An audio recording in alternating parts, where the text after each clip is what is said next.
Assalamualaikum warahmatullahi wabarakatuh. Saya perwakilan dari kelompok 2 yang terdiri atas 4 orang, yaitu saya sendiri dan 3 rekan saya, yaitu Aditya Nur Rahman, Anggi Deslasari, dan Zeki Al-Azam. Pada kesempatan kali ini saya akan membahas materi tentang manusia dan kehidupan. 1. Perjalanan hidup manusia. Kehidupan manusia merupakan perjalanan panjang, melelahkan, penuh lika-liku, dan melalui tahapan demi tahapan. Al-Quran dan Sunnahnya telah menceritakan setiap fase dari perjalanan panjang manusia. Inilah tahapan yang telah, sedang, dan akan dilalui oleh setiap manusia. Alam roh. Perjalanan manusia dimulai dari alam roh, ketika Allah mengumpulkan semua ruh manusia yang akan diturunkan ke bumi. Quran Surat Al-A'raf ayat 172. Kemudian alam rahim. Setelah membuat kesaksian tentang Allah, selanjutnya salah satu ruh tersebut dihembuskan Allah ke dalam rahim ibu, sebagaimana disebutkan dalam Quran Surat As-Sajdah ayat 9. Kemudian dibentuknya janin dalam rahim dan ditiupkan ke dalamnya dari ruhnya. Manusia memasuki tahap kedua, kurang lebih 9 bulan, dan manusia menetap di janin untuk kemudian setelah tiba waktunya lahir ke dunia menjadi seorang bayi. Kemudian alam dunia. Kehidupan dunia adalah kehidupan yang pertama bagi manusia. Allah menjadikan 2 kehidupan dan 2 kali kematian bagi manusia, sebagaimana telah disebutkan dalam Quran Surat Al-Mu'min ayat 11. Alam barzah. Jika kematian datang menghampiri seseorang, maka putuslah hubungannya dengan kehidupan dunia. Hanya amal baik dan buruknya yang setia menemani sampai ke alam kubur. Alam ini adalah masa penantian yang penuh kesengsaraan bagi kaum pendosa dan penuh kebahagiaan bagi orang yang beriman. Dan alam kubur akan berakhir pada hari kiamat kelak. Amal baik yang membawa kebahagiaan dan ketentraman, misalnya sholat, puasa, zakat atau sedekah, berzikir, dan lain-lain. Sedangkan amal buruk yang akan membawa kesengsaraan, misalnya berbuat dosa dengan menyekutukan Allah, melakukan yang dilarang oleh Allah dan dimurkainya, meninggalkan amal perbuatan yang diperintahkan oleh Allah Subhanahu wa taala. Kemudian alam mahsyar, yaitu seluruh manusia mulai dari Nabi Adam SAW sampai manusia terakhir dikumpulkan dalam suatu tempat. Di sana manusia dikumpulkan dalam keadaan tidak beralas kaki, telanjang, dan belum dihitan. Saat itu matahari sangat dekat jaraknya, sekitar 1 mil, sehingga mengalirlah keringat dari tubuh manusia sesuai dengan amalnya. Ada yang sampai pergelangan kaki, ada yang sampai lutut, ada yang sampai pusar, ada yang sampai dada, bahkan banyak yang tenggelam dengan keringatnya sendiri. Hari kiamat.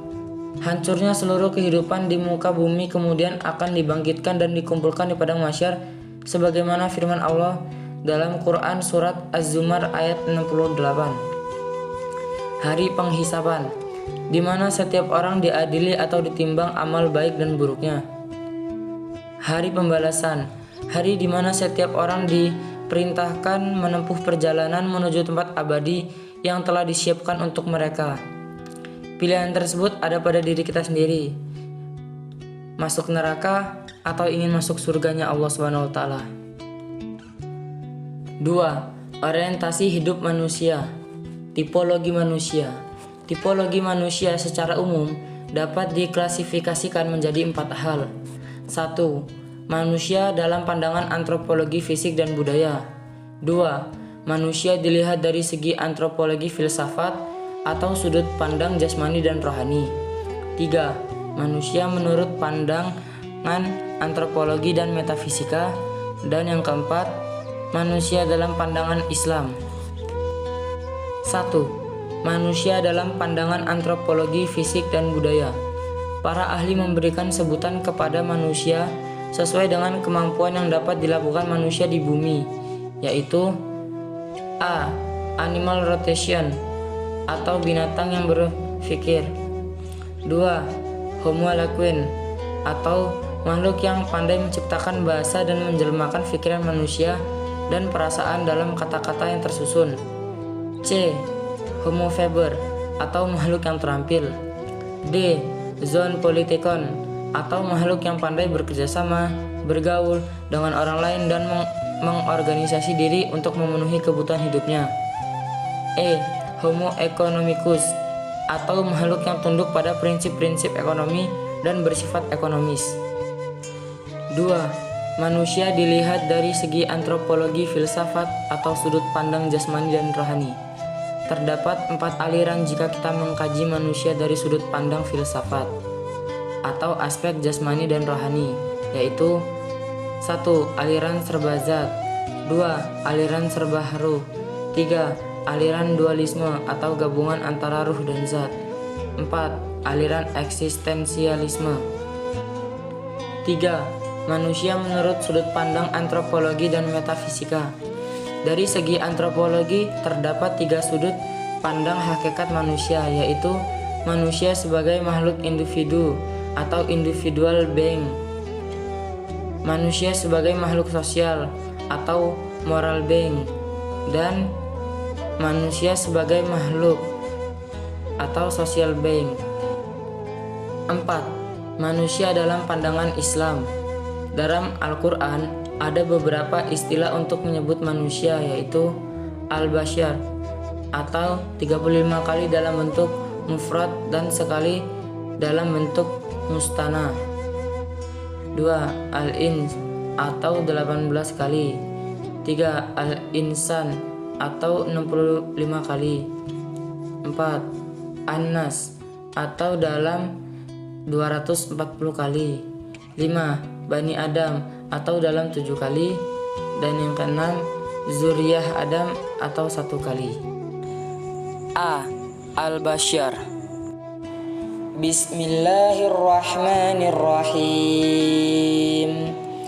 Kul innama ana basyarru mithlukum yuha ilayya annama ilahukum ilahu wahid. Faman kana yarju liqa'a rabbih falya'mal 'amalan shalihan wa la yusyrik bi'ibadati rabbih ahada.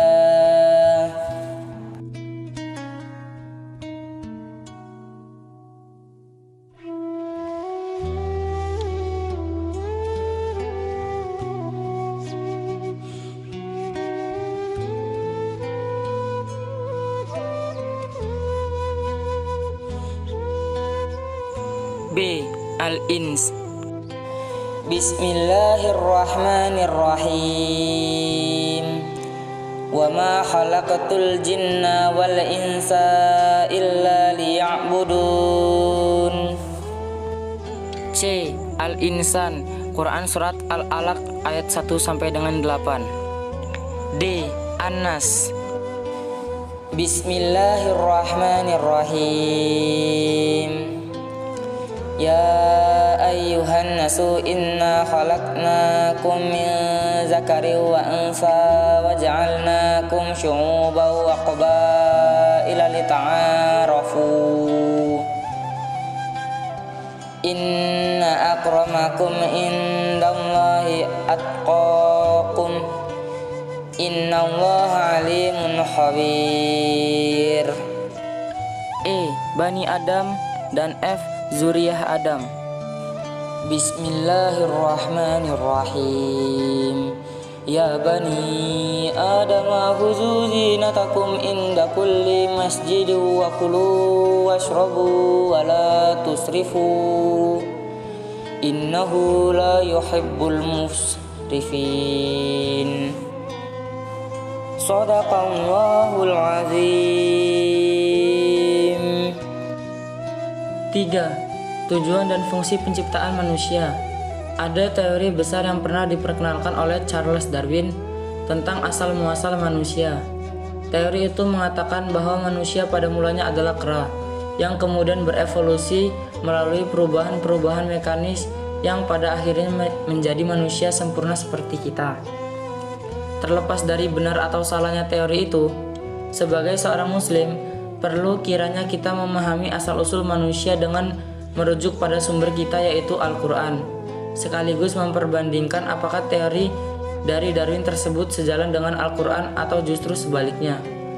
Dalam Al-Quran, sangat jelas bahwa manusia pada mulanya tidak seperti yang dikatakan oleh Darwin melalui teorinya. Akan tetapi, manusia pertama yaitu Nabi Adam SAW adalah salah satu makhluk Tuhan yang diciptakan dengan sempurna, atau dalam bahasa Al-Quran dikatakan ahsani takwim. Ahsani takwim ini menunjukkan bahwa manusia memiliki kelebihan dibandingkan dengan makhluk Allah yang lain, baik itu hewan, jin, ataupun malaikat. Allah menciptakan manusia tidak dengan kesia-siaan. Maka apakah kamu mengira bahwa kami menciptakan kamu masih main-main atau tanpa ada maksud, dan bahwa kamu tidak akan dikembalikan kepada kami? Surat Al-Mu'min ayat 115. Pada hakikatnya, Allah menciptakan manusia tujuannya adalah 1. Untuk beribadah kepadanya. Allah berfirman, Bismillahirrahmanirrahim. Wa ma khalaqatul jinna wal insa illa liya'budun. Artinya, aku tidak menciptakan jin dan manusia, melainkan agar mereka beribadah kepadaku.